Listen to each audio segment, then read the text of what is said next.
plenty of crazy news previous week in Russia.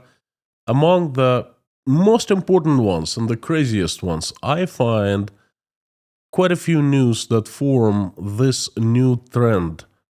Russian officials and, rich people getting arrested in numbers now, and, well, how do I say that safely for YouTube algorithm? Turning unalive. Yeah.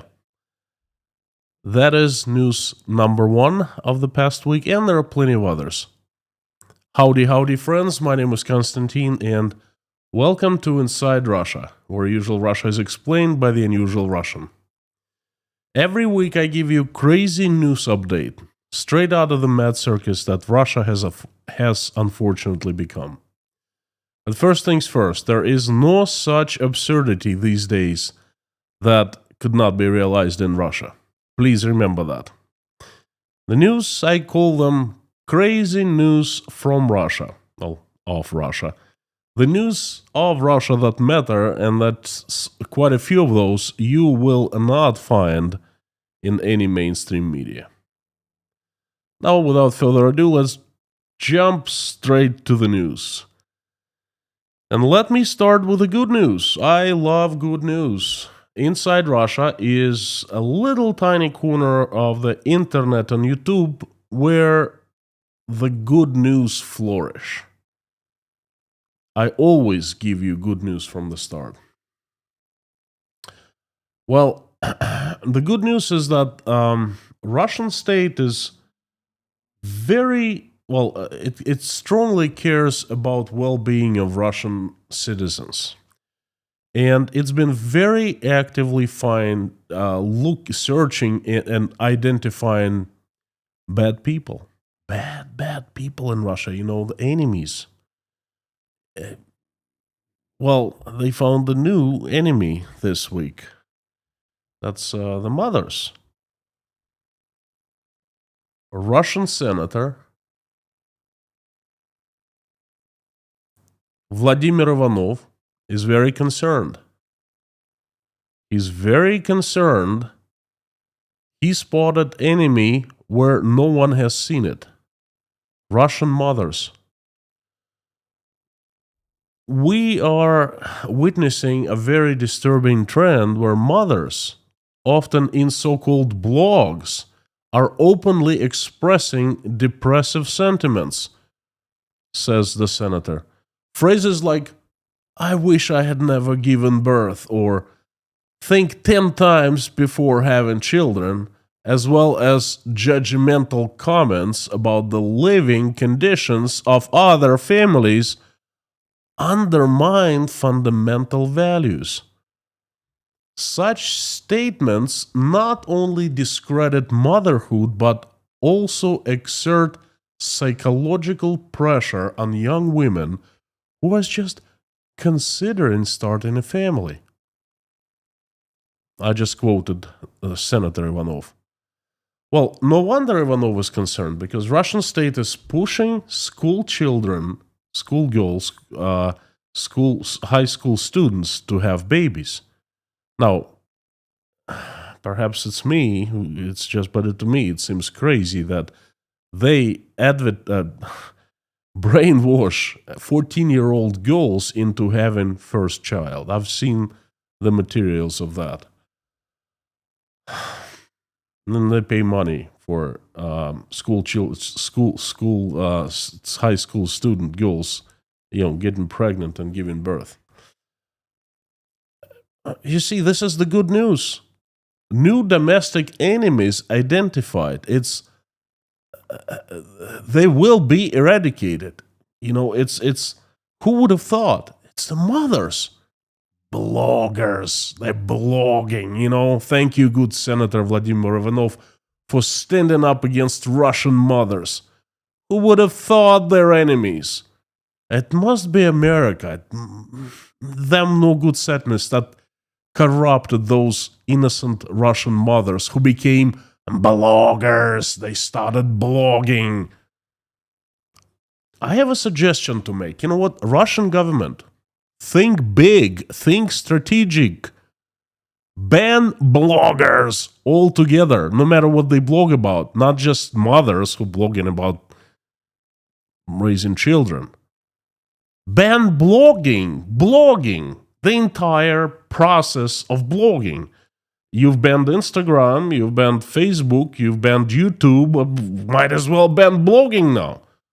Bloggers are useless anyway. All they do is just tell blah, blah, blah, blah. They tell the truth. Who needs the truth? The truth is what the senators say, you know? It's what the state says. Send them bloggers to grow potatoes instead. And now, speaking of potatoes, I have more good news for you this week. This is incredible. This week's been great. Full of good news. You see, the second news in a row is positive. I love it. It's about potatoes. Potato imports to Russia have increased fourfold this year, while exports, potatoes out of Russia, have fallen tenfold.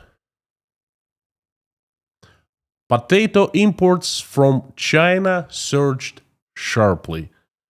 And this is not me, it's Interfax. Russian propaganda at its finest. This year, from January 1st to July 27th, Russia imported 856,000 tons of potatoes, which is 4 times more than in the same period last year. Meanwhile, exports decreased tenfold and amounted to meager 21,000 tons. This was announced by Alexei Krasilnikov, the executive director of the Russian Potato Union, at the Agro-Investor Professional Crop Production Conference in Moscow this past Friday. You know, I want you to read this, go through this article again. Interfax, you can find it on Interfax website, that's where I found it. Now, I was reading the article at Interfax and I caught myself thinking that the tone of this article is positive. Somehow, this magic right in front of your eyes. I mean, they're talking about serious stuff. Exports increasing, imports increasing, exports decreasing. But they're doing it in some kind of way that's lighthearted, and it makes you feel good. Now, that's a feeling I get it from reading it. Importing so much less and importing so much more, 4 times more than before, and exporting so much less is positive in Russia now. I'm economist by trade, and I was taught in Russia. I was taught in the United States of America, and then I was taught in Russia again. I have some basic understanding of economics. This is what I think. Perhaps I'm wrong. Perhaps I studied wrong at school. Any professors of economics perhaps out there, please let me know what you think. In my world of economics, when you create a product, you add value and you sell it to other countries who pay you for your product, for added value. That is good. Now, when you import something, it means you don't possess either resources or technology to produce a product. Therefore, you have to take the money and import it from other countries. Someone else far away creates the product and adds value, and you pay for that added value. You pay to those who created the product, you pay to the businessmen who created companies, and you pay to the state, foreign state, in export duties that the companies who sell it to you pay, and you simply pay taxes, in that country. Please, let me know if I'm correct in my very basic principle. Because in Russia, it seems like the rules of economics is changing. Now, it seems that, importing is good and exporting is bad. Wow. Anyway, incredible. Putin's administration managed to mess up everything in Russia, even the potato market. Growing potatoes is not rocket science. If you haven't grown potatoes, let me tell you in one very short sentence, it's easy. It requires manual labor. Perhaps if you have special tractors, it's streamlined, but it's easy to grow potatoes. You take seeds, old potatoes cut in pieces, and the little thingies start growing of them.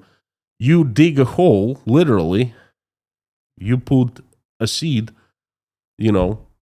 and over summer, you make sure that it's watered, and there are no weeds killing the potato, and no bugs, and that's it.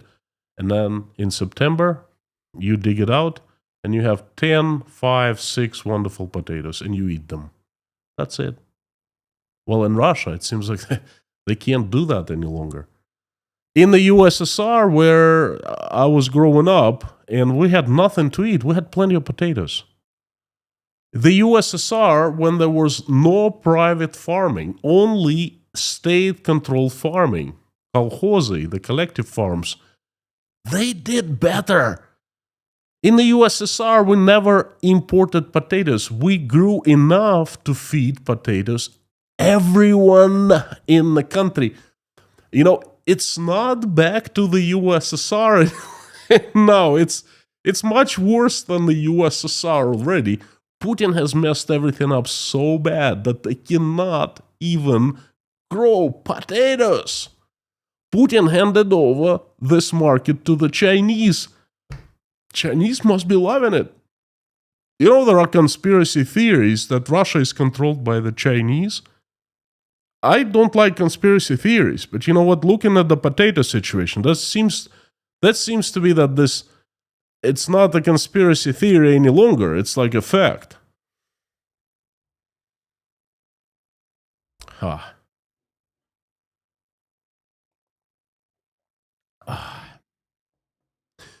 Another piece of news is, the next one is not so positive.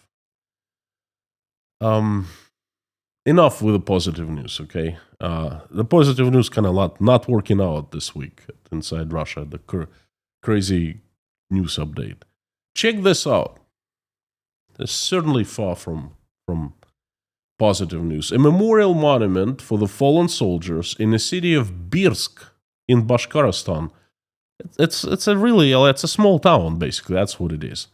So they have enough killed those who are killed in Ukraine that they created this memorial monument. It has been just opened. Already, more than 100 names of those residents of Birsk who were killed in the special military operation, that's how they call the war in Ukraine, they're displayed there. One thing threw me a bit, and now, if you go to any Russian town right now, you will find a similar situation. Perhaps not every town has a monument like this, but every town has a cemetery like this, okay, with hundreds and hundreds of fresh graves. So, if you go to Birsk and look at this place, I don't know. Do you catch anything odd about this? Now, I find this odd. I'm going to highlight it to you. See those obelisks? Right of the soldier, they're empty. But they're there. Notice how much free space was left on the monument for future dead. Now, in front of us is a proof that the authorities of Birsk are very well aware of what's going on, and they are very well aware that the result of this pointless war will be more residents of more men of Birsk coming back in coffins. And there will be more names placed there. Now, does it tell us that Putin is stopping the war anytime soon? I have doubts about that. At least not at his will. Now, the next piece of news is about the utilities. Now, what month is this? September. And what country is inside Russia about? Russia. Russia in September starts a very long journey to warm weather next spring. September is the start of the utility season, of the heating season. That's how they call it in Russia. Отопительный сезон. Now, northern Chertanovo, a district of Russia's capital, Moscow. Now, I know the place quite well. I used to live there. You'll actually see my apartment block. I'll show you. This is what happened in Chertanovo just a couple days ago, and it lasted for a very long time. And that is, heating main broke, and hot water near boiling temperature started flooding, well, actually flooded the street of Chertanovo. And the street has been covered with hot water. It's not very safe for pedestrians, for the locals. It's not very safe to walk on that water. Actually, when I was growing up in Rostov in the 80s, there were cases like this every single winter in Rostov. And you know what? There was at least one death. Someone died, basically boiled alive in stuff like that. So I'm telling you, my parents were teaching me when I saw hot water to avoid it and, go away as soon as possible. Because a person actually can, the land, asphalt can cave in and person would just go down into hot water. So anyway, this is Moscow. And it's not good for the cars either. It's not good for people to breathe that stuff. It's not good. It's not safe because of danger of hot water. And that's my apartment block. If you look at the top portion, in one of those apartments, I lived for a couple of years in Moscow. So I know the place quite well and see what's going on. And this is Moscow. This is Moscow.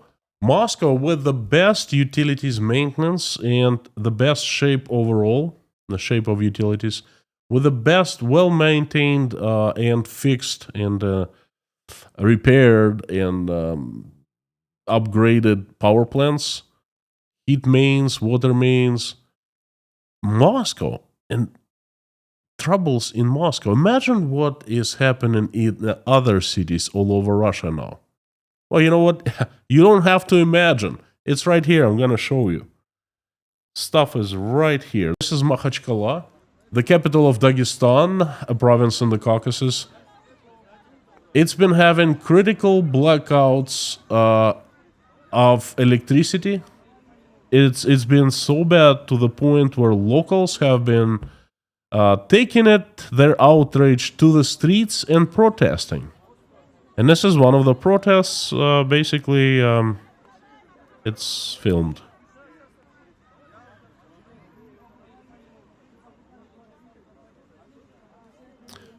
Well, this is a much more radical case. Norilsk, I don't know if you have heard of Norilsk. It's a city, very isolated city in the far north of Russia. It's the home of Norilsk Nickel, nickel's largest manufacturing site in the world, producing it'll extract inside, I guess. Well, Norilsk, it's snow in Norilsk. Far north of Russia, at night, mercury drops to 6 below Celsius, which is 21 Fahrenheit. That's cold. In September, it's normal. Again, snow on the ground there already. Local residents complain that they have no heat. Now, I remind you, this central heating in Russia. State-owned power plants produce electricity and heat to send it to apartments. So in Norilsk, they're having heat outages as early as September. And you know what? Usually, if it's not that bad, all these things breaking here and there, then they don't make it to the news. They try to suppress them from reaching out people. And if we start noticing these things in the news, that it means it's bad. I remind you, I expect a very harsh winter in Russia. Last winter was warm, fairly warm, and I think Russian utilities will.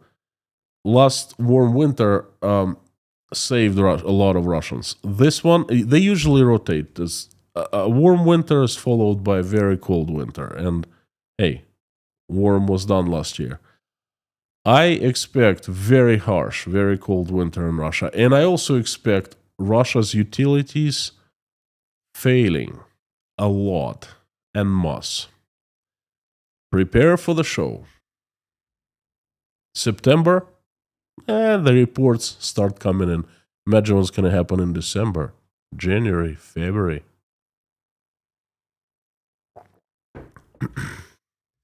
Now, let's move to the local news in Rostov-on-Don. This is what is happening right in the center of the city on the embankment of Don River. Now, check this out.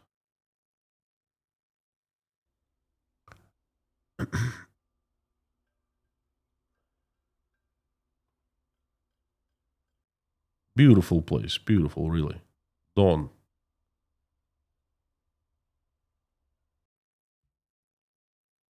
Now, why did I select this news to share with the world? I select my news carefully, okay, because I only have 13, 14, 15 slots, something like that. That's it, and I want to show what's something really important happening. You're looking at this right now saying, well, Konstantin, come on. What's wrong with that? I mean, it's awful, right? It's awful. Something that is being, something flows into the river that's not supposed to flow, okay? But it's not significant news. Well, it is very significant. I find it very significant. It adds nicely to the picture of Russia's demising. I know the place personally. It's called Piers. It's a very fancy restaurant. That's basically where the filming takes place, right? From the restaurant they film it. I even did a live stream from there once before the war. I had a supper there and I was streaming. That's what I used to do. I used to show Russia the way I like it, the way I liked it, the way I loved it, the places that I loved. I wanted to share my love to my country with the world. So I know that place, and I know that I had never seen anything like this before when I lived in Russia. This crap never happened there. It's not very good for the environment. People fish in this river all the time. Hey, I did fish. I took my son Michael to fish. How can you eat fish with this happening with the river? It's been flowing for a few days, by the way. This is yet another piece of puzzle showing how everything in Russia is falling apart. People wouldn't do that in Rostov unless they were desperate, unless there's no one to monitor and prosecute for things like that. And they were. Definitely there were agencies, and this wouldn't fly back then. People right now are cutting corners on everything they can. To me, that is a picture, yet another picture, another piece of a puzzle that shows that everything is not freaking well there. Well, the next news, I would like to speak of Russian cars, Ladas. Well, I really wanted to speak about this breakthrough Russian car called the Moscow Mule, designed by the world's famous design studio Bang Bang Education. the Russian manufacturer, whoever manufactures the Moscow Mule, they promised that the mules would be running on the streets of Russia in 2024. Now it's closer to the end of 2025. I haven't seen any Moscow Mules. So I'm going to show you Lada. And this is a Russian car Lada. Now, of course, it's not Moscow Mule, but, at least it's something, So this potential buyer of this car Lada, he just films and he shows us what the modern Lada looks like. It's not speaker, by the way. It's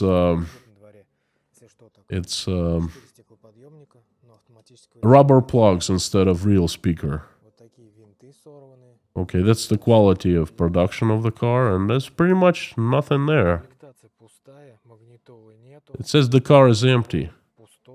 There is no music there. There is no speakers. You can't really adjust. There's no adjustment. There's one airbag. There's air conditioner. And that's pretty much it. Said that over the years, nothing has changed there. And this is how you change your... It's obviously manual, not automatic.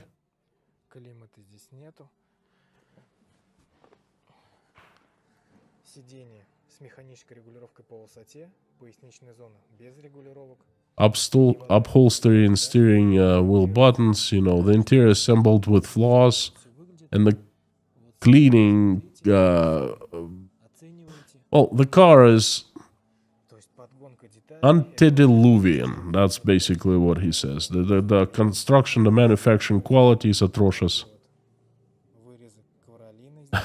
They just cut, I guess, with a razor.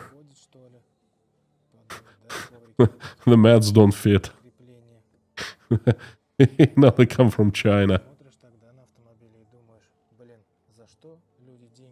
So this guy is basically very upset. He says, what are they getting the money for?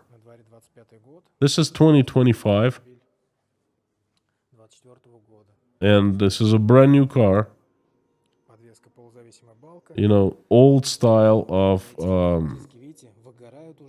it's the wheels are faded.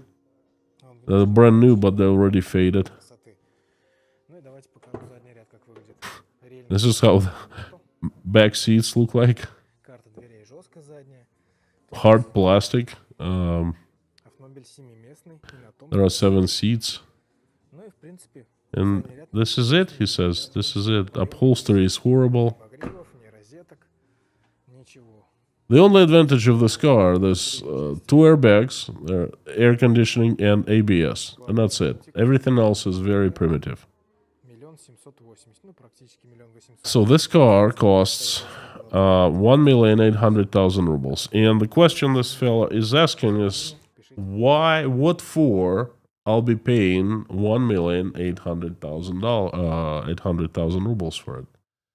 Now, 1.8 million is $23,000.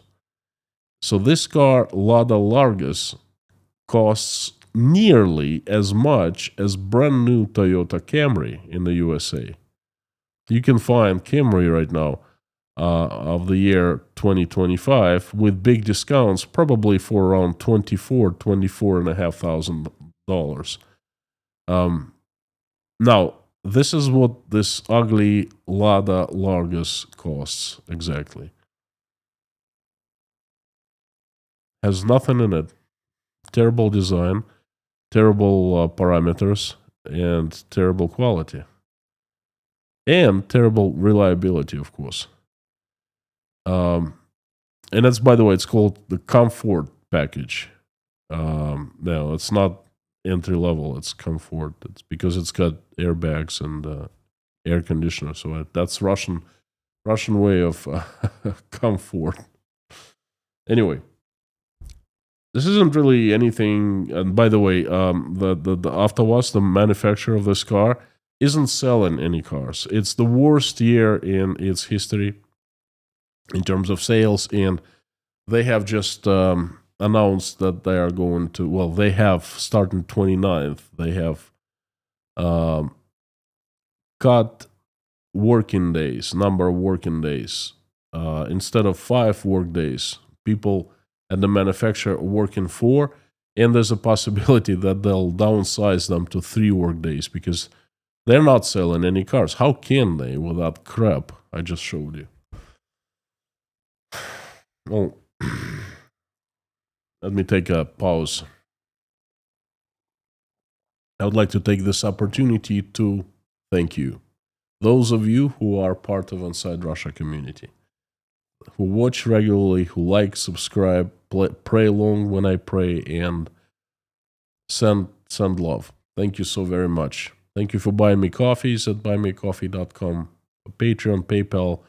Your support shows me that you value my work highly. Just know that inspires me and gives me energy to move forward. Thank you from the bottom of my heart. And I'd like to jump to the next piece of news. And that is that everyone is talking about right now. It's one of the biggest problems that Russia is having, and that is obviously gas shortages. They are caused by the strikes of Ukrainian drones on Russian oil refining infrastructure. And I just decided to show you videos that people film. And by the way, that's how Russian gas station without gas looks like. So the guy drives by, and that's Crimea. And basically the Sum 95 that is in the West is called Premium is gone. And the whatever the gas they have in the gas stations is very expensive. It's jumped in price incredibly.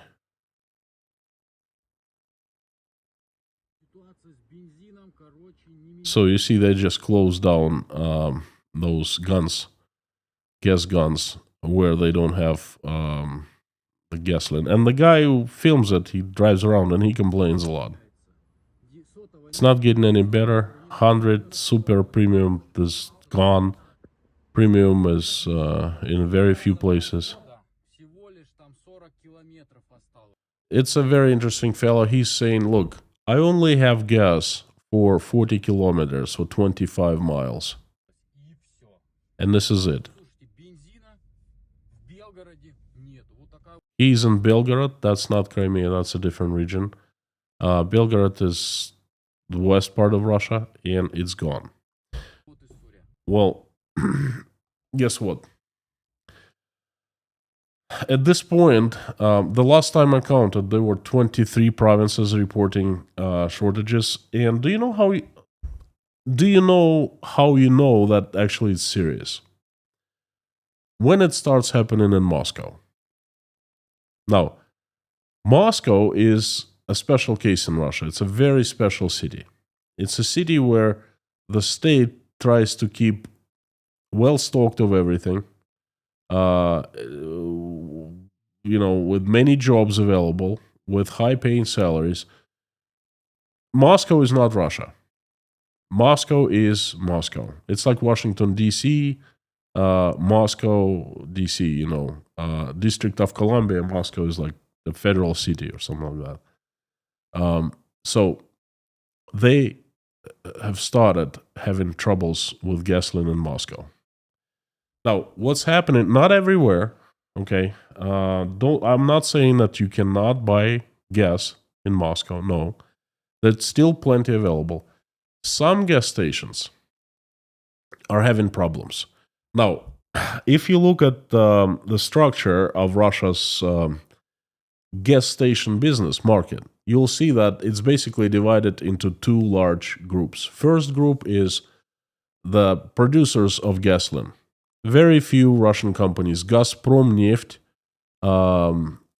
Rosneft, Lukoil, Tatneft, Bashneft. So basically like a few companies, large ones, that extract oil and they own refineries. They actually produce gasoline. Now, each of those companies as a part of their business, they have built over the years a network of own gas stations.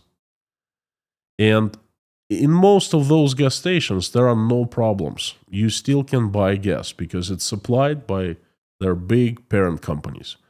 Now, there's the second group, independent gas stations. They are in trouble because they cannot buy gas any longer.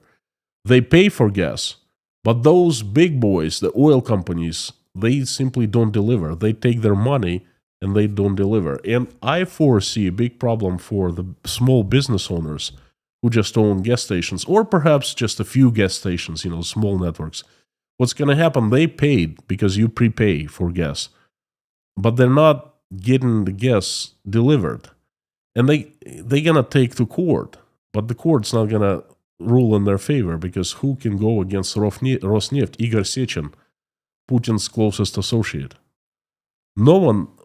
His company was on blacklist in my company where I worked for because we knew that if we build a power plant for them or build any facility, they won't pay us. And then there's nothing we would be able to do, okay? So it was off the limits for doing business with when I worked in Russia, okay? No one can sue them. They're untouchables.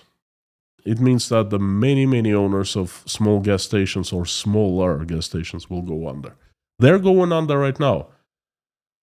There are the latest report, 350 gas stations have closed down already, and this is just the beginning. The first reports of gas shortages appeared in early August, and right now it's been only 6 weeks after that, and we're seeing a full-blown crisis in Russia.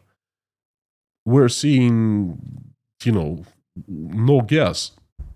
And the last news, literally just a couple hours ago, in Crimea, that's where the gas situation is the worst one right now. The number of gas stations has decreased by half. Almost by half, okay? They just announced the fuel limit to civilian cars. Any driver can buy no more than 30 liters, a little under 8 gallons of gas at any time. And there are lines at those gas stations where actually gas is present. They are asking people not to stockpile gasoline. This is bad. And this is just the beginning. I did not foresee that as a problem in Russia. And theoretically, I knew that could become, but it just out of the blue, it became the problem. And the thing is, I don't really know what Russians going to do about that because there is no simple cure. There's no solution. The Ukrainians keep on bombing, and it beats me. If you have any ideas what Russians can do, let me know down below in the comments. It'd be really interesting to hear your opinion. Meanwhile, prices on the stock exchange of oil and gas have again updated records. 1 liter of regular costs 73.6 rubles and a premium costs 79.3 rubles. And it's even more expensive for drivers. And it's even more riskier. It's risky to buy at the wholesale now for small owners because what are the chances that the gas will be supplied? Incredible. First, big problem. Everyone is talking about it. At first, the propaganda started ignoring it for first couple of weeks, and I think I mentioned that in one of my live streams. At first, there were reports, no gas? What the hell? What's going on? And then silence for 2 or 3 weeks. Now everyone is talking about it because you can't really hide this stuff, okay? This is major big deal. I will be covering a lot more on that because it's one of Russia's biggest problems right now. The next piece of news comes from the border of Kazakhstan and spells trouble for businesses and Russian people alike. Now,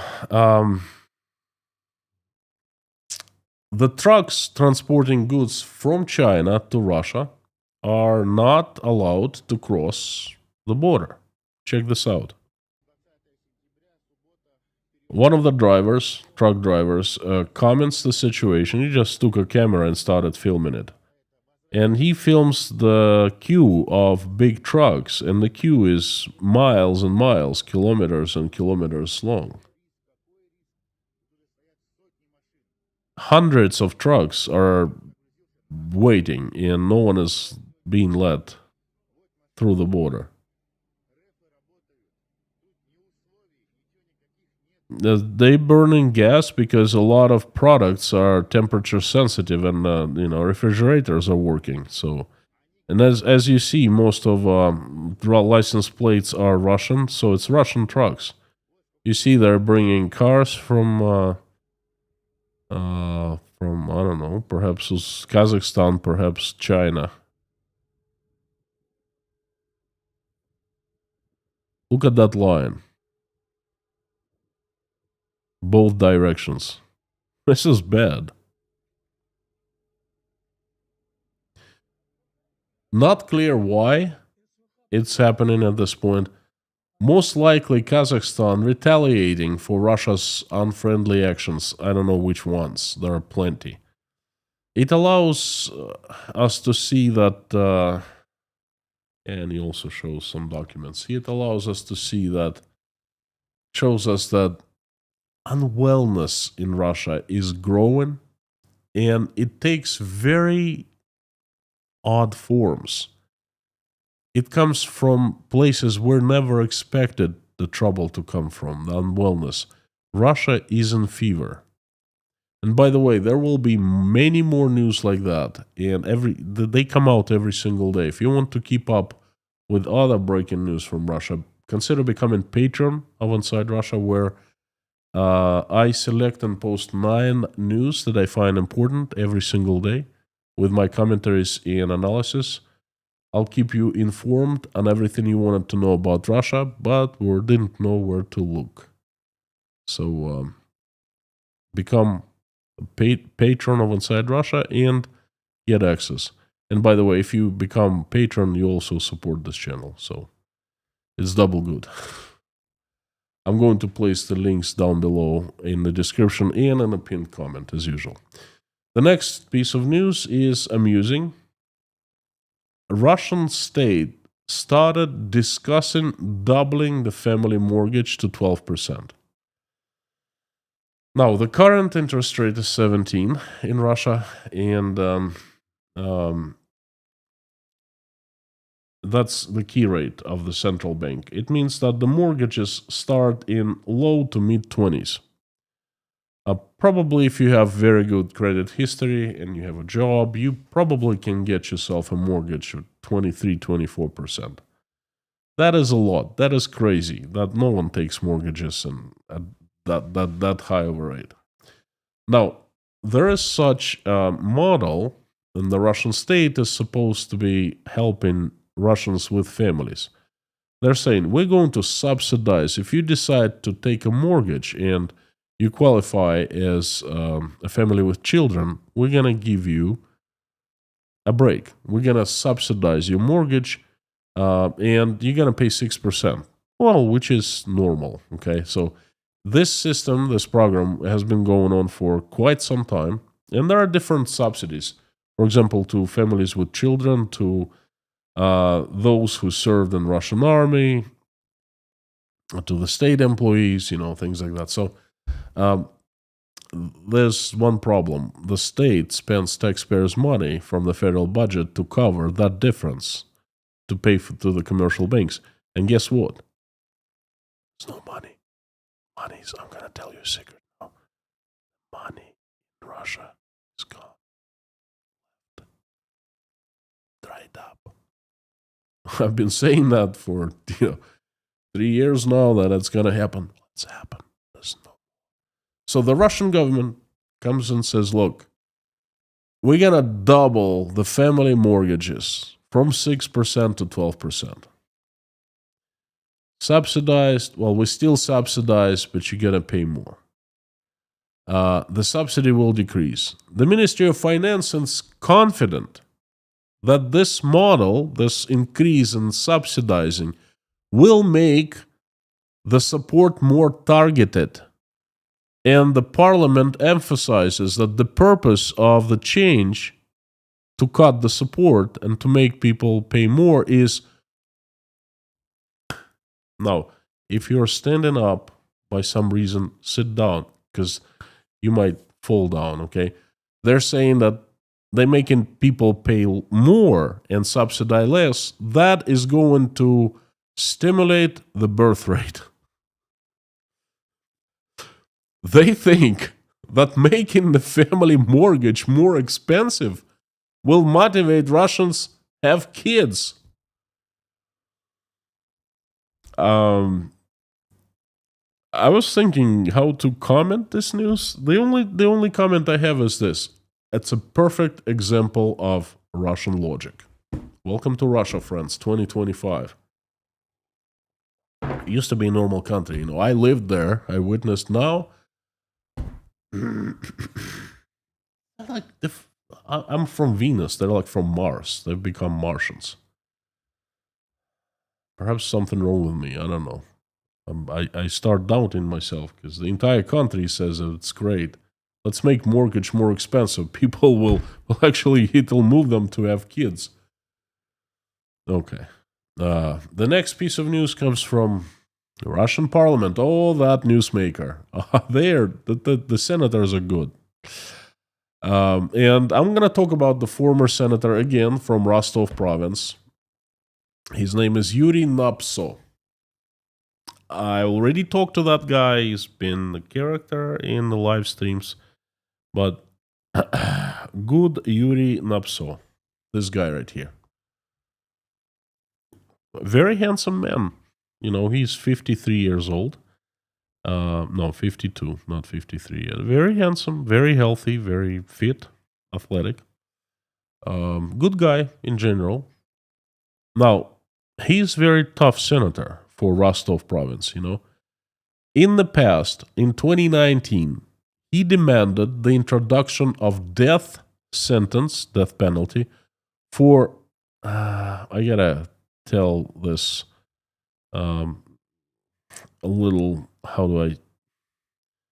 let me make him a little bigger. Good Senator Napso. How do I say that? He demanded the death penalty for sexual assault. He just doesn't like bad people who treat women like predators, Look at his eyes. Kind, gentle, good guy. Well, a warrant for his arrest has been issued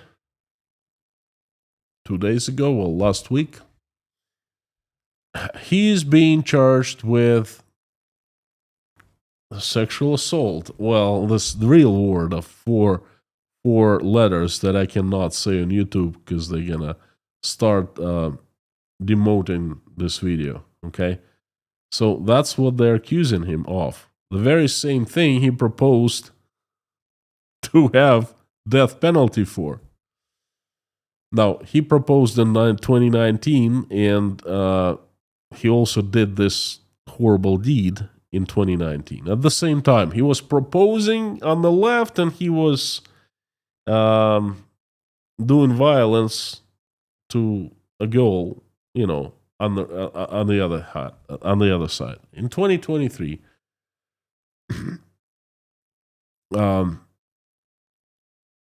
Yuri Napso, how do I say this? A senator, Russian senator, former Russian senator.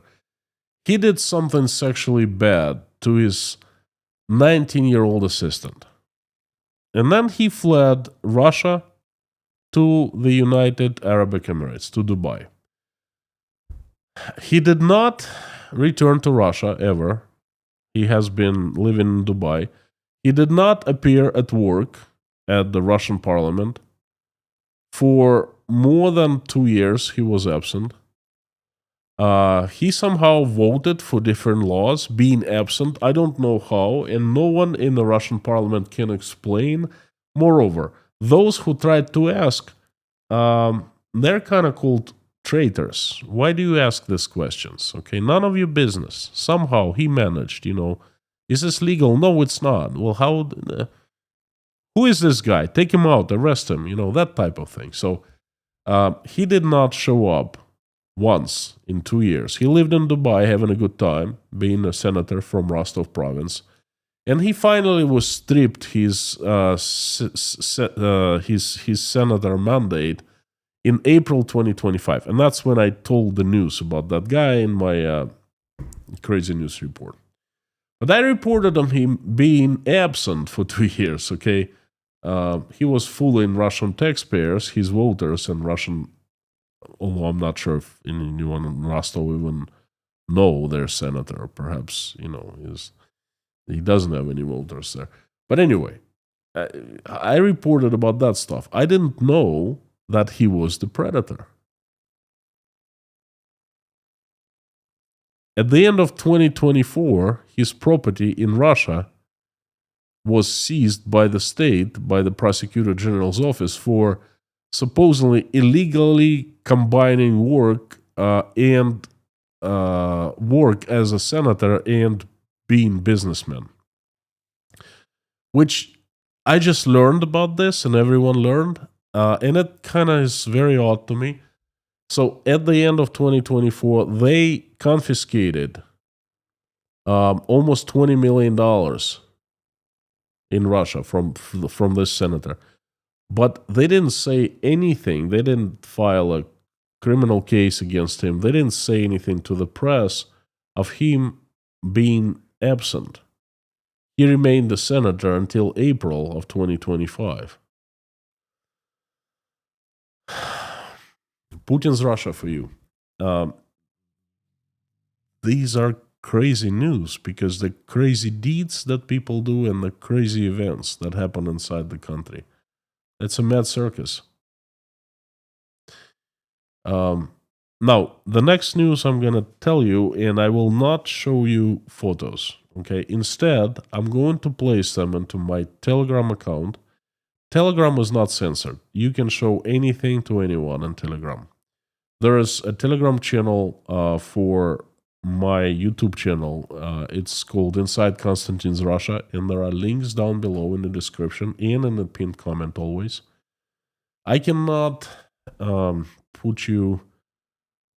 I cannot show you here on YouTube some of the images because YouTube would just ban the video right away. They have a very tough censorship program. Now, I gotta tell you one thing though. The drones have started flying into Russia every single night, hundreds of them. Most cities in western and southern Russia experience drones every night or every day. Different facilities are hit, military, civilian, even apartment buildings. I hear reports of people dying from that. It's become new normal in Russia. At first, people freaked out when drone strikes happen. Now they don't do that. Now they're so used to it. It's becoming a part of their lives. I don't understand why. I don't understand how come they keep silent, because it's their physical safety. It's their lives of their loved ones, lives of their children, wives, parents. I don't understand. But anyway, more and more drone attacks happen. Please go and check it out. You don't have to sign up to become Telegram channel member. You can just take a look. And if you sign up, this is where I distribute announcements for live streams and videos upcoming. So it's worth signing. It's free. Check it out if you have Telegram. The next news is as fire, literally fire. It's the murders of Russian officials and some businessmen. Now, this isn't a game any longer. It's become serious because we're talking about lives taken. Now, we heard big cases in Russia. For example, the CEO of a large oil company, Lukoil, flying out of the window. And most of those abrupt stops of living in people, they happened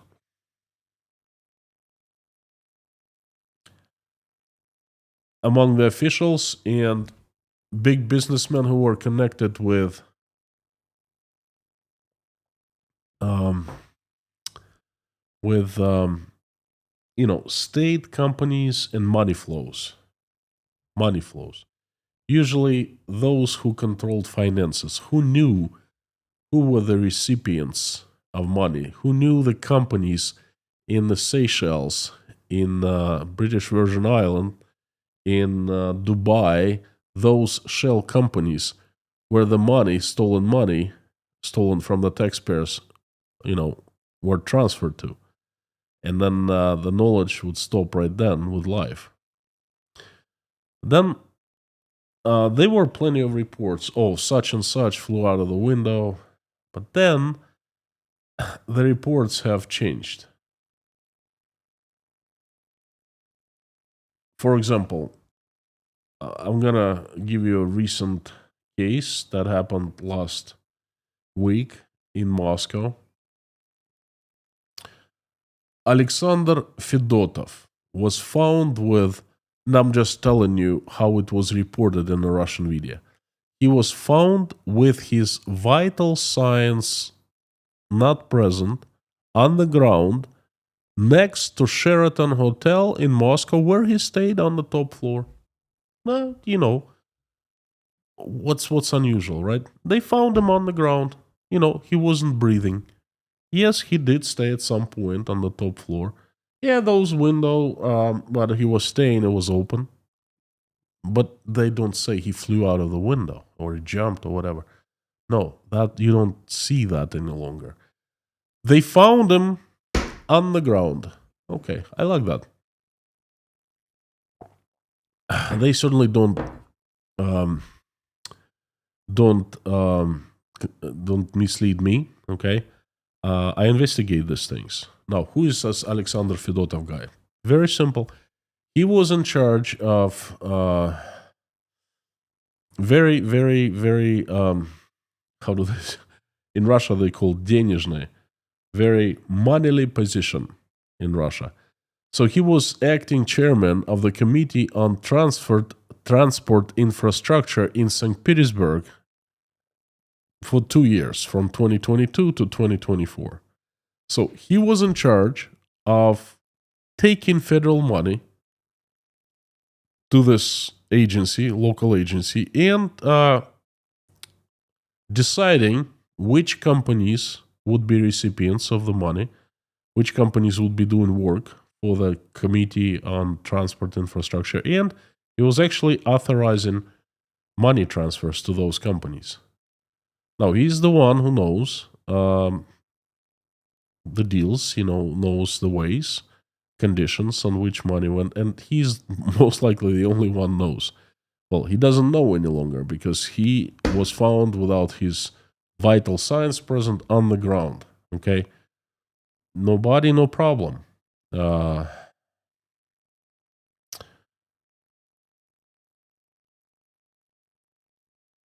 They try to soften the edges these days. Okay? They don't want to upset people too much with this very harsh news.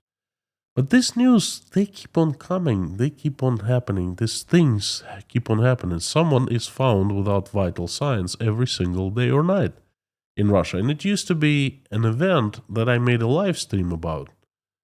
Well, I cannot do that any longer. I can simply give you the list of names. Okay. For example, there's another guy.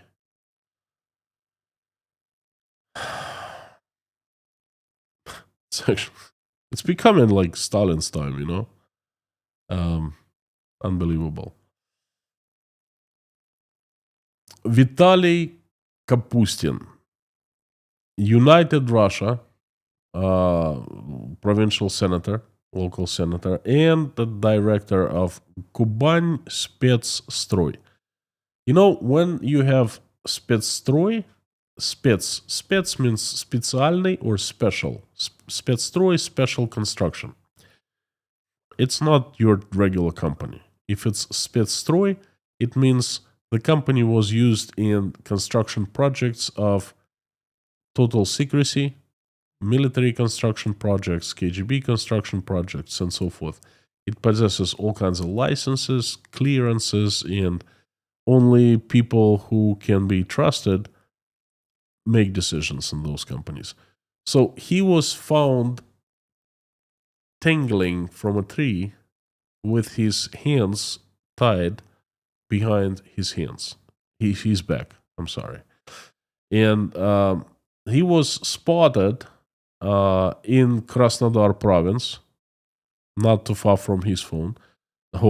Someone was just driving by and they saw the guy, hanging there,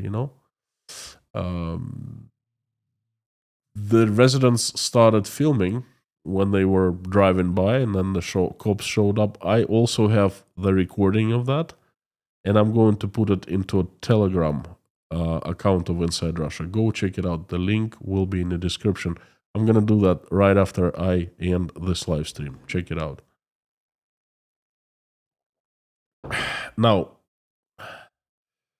what's the official reason, official explanation of how his vital signs disappeared? His own decision, what can we say? Imagine guy climbing very high up, tying a knot of plastic ties, hands behind his back, and doing it himself. Yeah, of course. It's very obvious way to go. The company that he headed in 2024 had a revenue of 1 billion rubles. That is about 12 million US dollars. Not too shabby, Where will the money go to? That we're probably not going to know. Of course, my most favorite is Alexander Fyodorov, who was found without his vital signs on the ground, window open, he stayed there. How he got to the ground, I don't know. No one knows. Former Rosimущество official Boris Avakyan was also found without his vital signs in St. Petersburg after fleeing the courthouse and seeking refuge in the Armenian consulate. He was accused of fraud and helping to evade customs. Over 4.2 billion of rubles he stole. So that's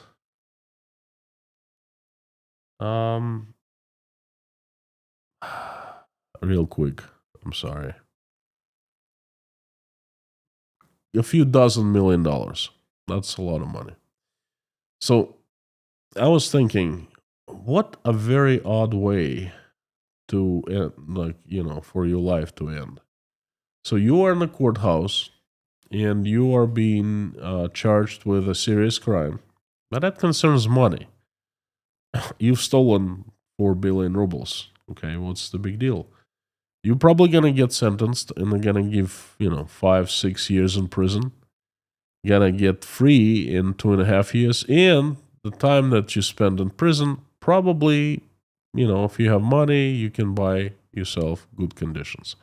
Now, 2.5 years in prison, is it worth making the decision to stop everything? I don't think so. I think the guy would have chosen, to sit in prison for a couple of years. I think, and of course it's speculation, okay, don't quote me on that, but that's how I imagine things went. He was advised by someone very serious and someone very powerful saying, look, don't worry, we're going to get you out of this thing.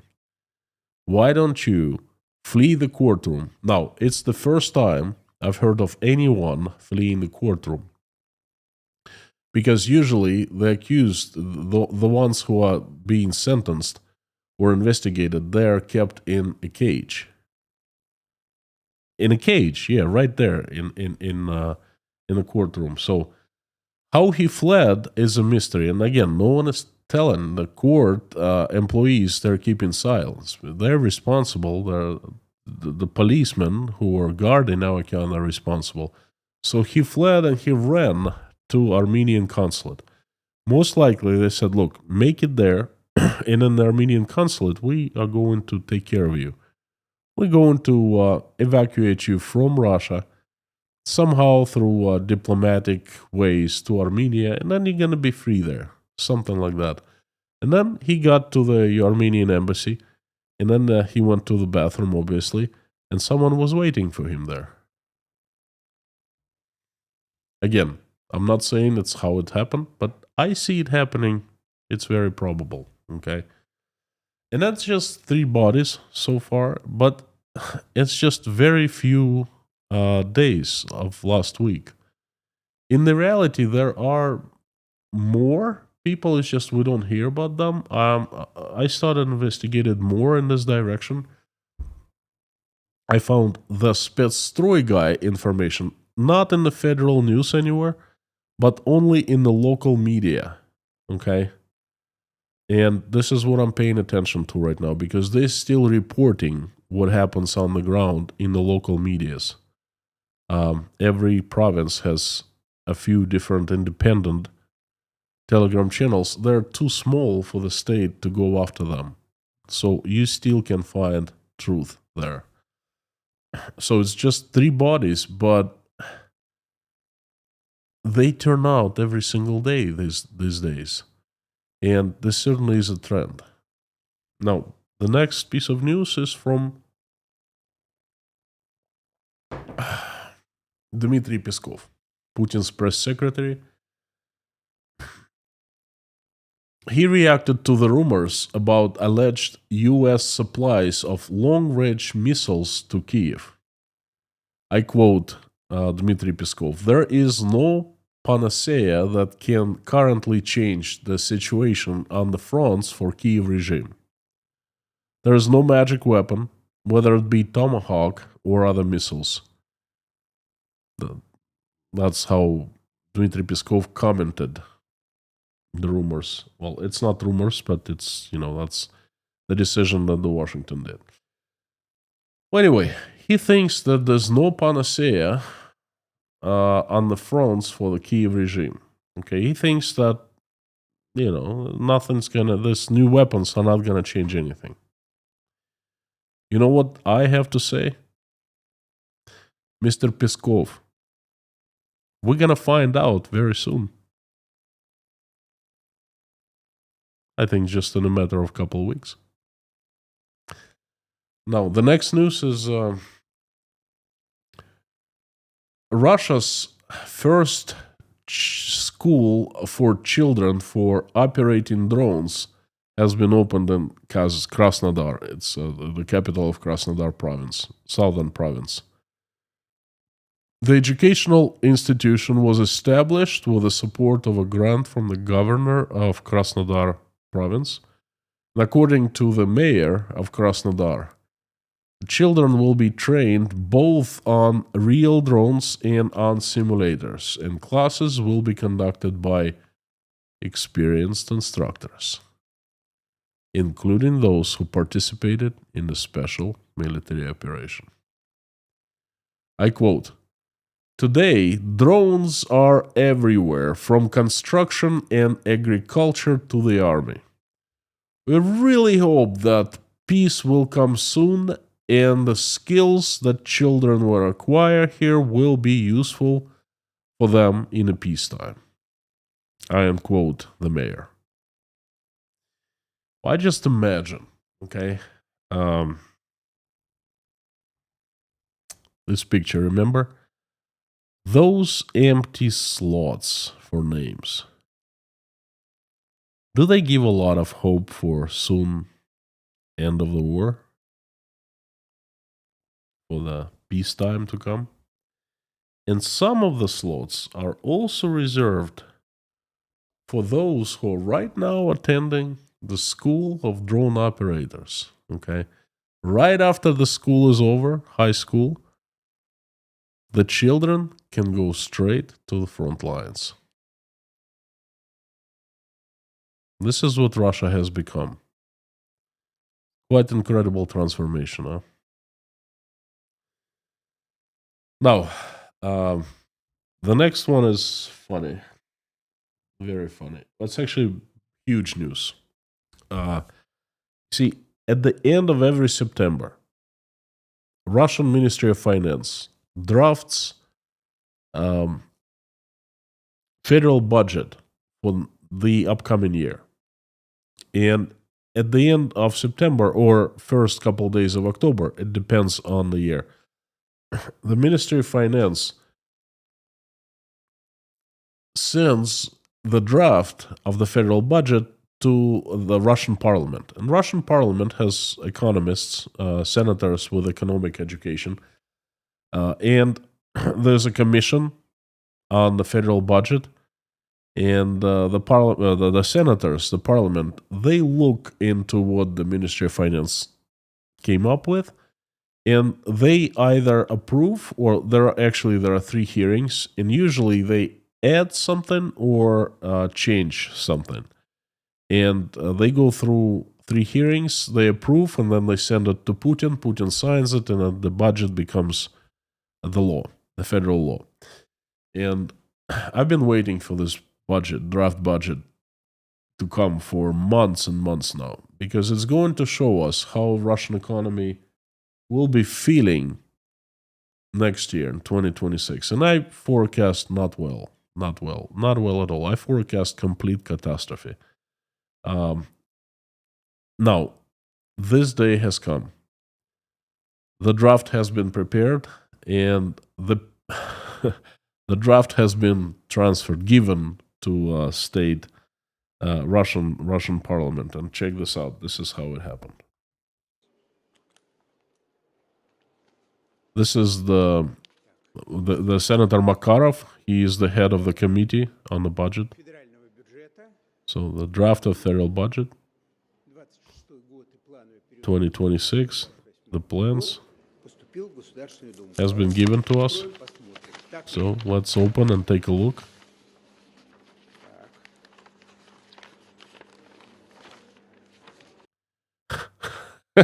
Look at this. Испанский стыд.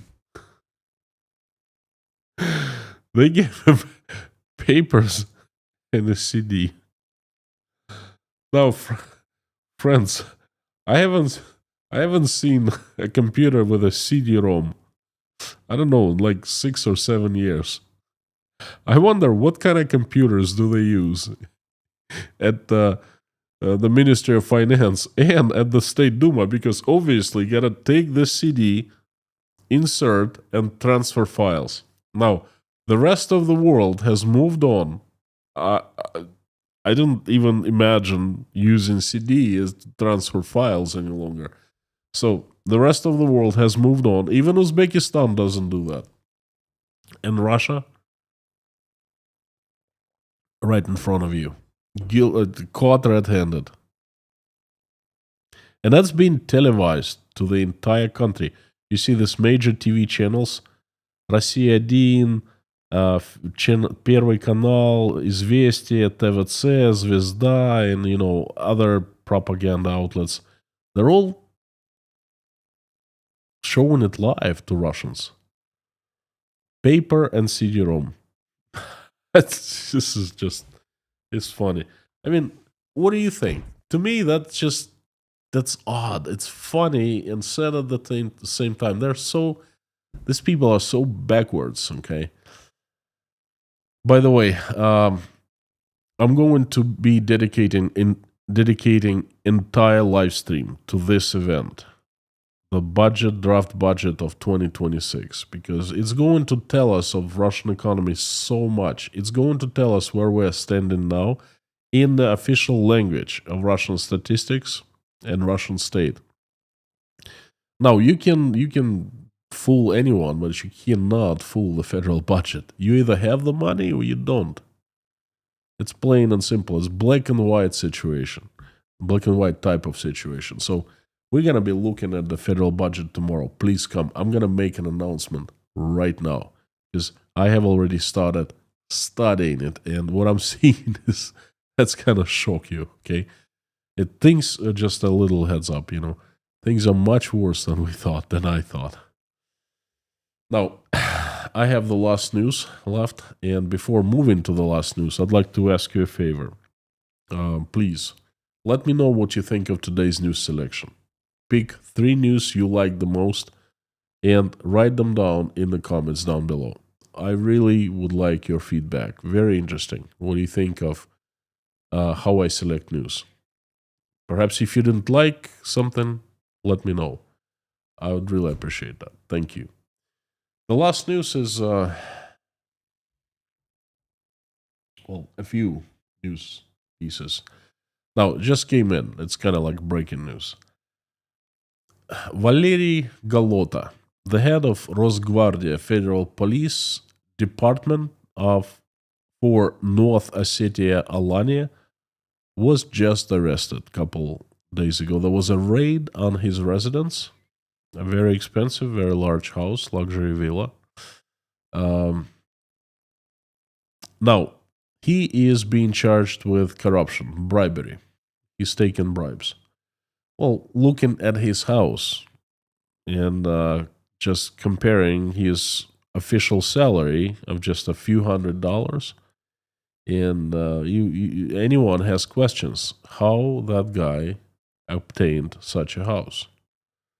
Now, not just him, several of his subordinates were detained today. And it's not the only arrest that happened last week. It's actually, I counted a dozen of significant people, significant for Russian state, people arrested. For example, former vice governor of Sverdlovsk province, Oleg Chemizov, was arrested. Then he was interrogated, and during the interrogation, an ambulance was called up, and he urgently was hospitalized right from the interrogation office. He is suspected of fraud and theft of large scale.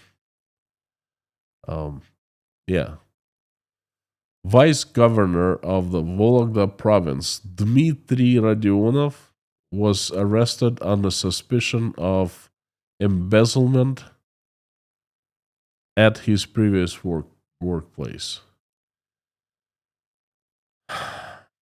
These people are getting arrested left and right now. Okay. Some of them lose their vital signs, and some lose their freedom. And absolute all of them lose their money and their properties. I'm seeing this trend intensifying. Arrests used to be something out of ordinary in Russia. Now they're not extraordinary at all. They happen so often. And now they go unnoticed. I noticed them, but in media they just state, oh, this such and such was arrested. Corruption, of course. I said, wait a second. You are arresting so many people who are members of the United Russia political party, who used to be vice governors, who used to be ministers, deputy ministers, and so forth. Used to be the heads of different departments in the Siloviki agencies, the power agencies that can use violence against Russians legally and are armed. Now, your arrests are telling us that you were making, or someone inside you was in charge for selecting people and awarding them, jobs, was making huge mistake after mistake after mistake. Okay? And this trend is intensifying. More and more people get arrested. Well, I was thinking about this situation, and it seems like they come in orderly rows. And they don't understand that at this point, it is clear that they all, sooner or later, all of them, will be arrested. And those officials, many don't understand, because they still think that everything's going to be all right for them. They have connections in the Kremlin, they have connections in the vertical of power, and they're untouchable. But the thing is, they're forgetting that things have changed now. All of them will be serving time, and some of them will be found without vital signs, present. Joe Stalin did just like that. He did his terror, and then he imprisoned tens of millions of Russians. Remember, I told you in earlier live streams that spiders in Russia started eating each other. Well, guess what? The process is well underway. The spiders have not just started, they're well underway. Just like in Joe Stalin's days. And many more arrests and many more bodies without vital signs present are to come. The boat called Russian state is rocking now. It's not much. It's definitely not enough to protest, to stage something serious. No. But you know what? That motion is noticeable now. It was rock solid and steady before. That's shaking. Hey, got to start from someplace, right? This is it. Carthago delenda est.